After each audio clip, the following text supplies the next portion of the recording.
Hello' guys, welcome to জ্ঞান পোহৰ। এতিয়া ৰাতি 9:20 হৈছে আৰু ভাত চাত খাই মেলি ওলাই আহিছোঁ অকণমান খোজকাঢ়িবলৈ বুলি, ভাতকেইটা হজম হওক বুলি। মই আৰু এইটো লগত শান্তনু আহিছে। হেল্ল'। বহুত ঠাণ্ডা আকৌ আজি, বহুত ঠাণ্ডা হয় নাই? চুৱেটাৰ পিন্ধি আহিছোঁ দুইটাই খোজকাঢ়িবলৈ বুলি। ই আকৌ কৈছে লগত অহাতে বোলে অলপ ইকুৱেলিটি মেইনটেইন কৰিব লাগে, গৰম দিনত বোলে বহুত গৰম পৰে, এতিয়া বোলে ঠাণ্ডা দিনত ইমান ঠাণ্ডা পৰা নাই, তাক বোলে আৰু ঠাণ্ডা লাগে।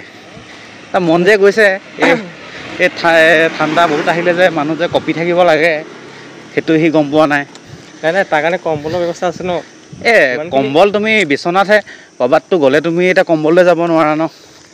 এইবাৰ চুৱেটাৰ পিন্ধি যাম একদম ঢাকি মেলি। কিন্তু এতিয়া যে আমি চুৱেটাৰকেইটা পিন্ধি আহিছোঁ ন খোজকাঢ়িবলৈ, এতিয়া কিন্তু গৰমহে উঠিছে আকৌ। সেইটোৱে। কিন্তু ইণ্টাৰেষ্টিং কথাটো হৈছে কি, ভিডিঅ'টো যে বনাই আছোঁ মোবাইলত মানে মুখত মানে বেলেগ এটা মোবাইলে ফ্লেছ মাৰি আছোঁ। যদি মই এতিয়া ফ্লেছটো আঁতৰাই দিওঁ, চাব দেই মুখখন, মোক কিবা দেখা পায়নে নাপায় চাওক। উৰাই দিব।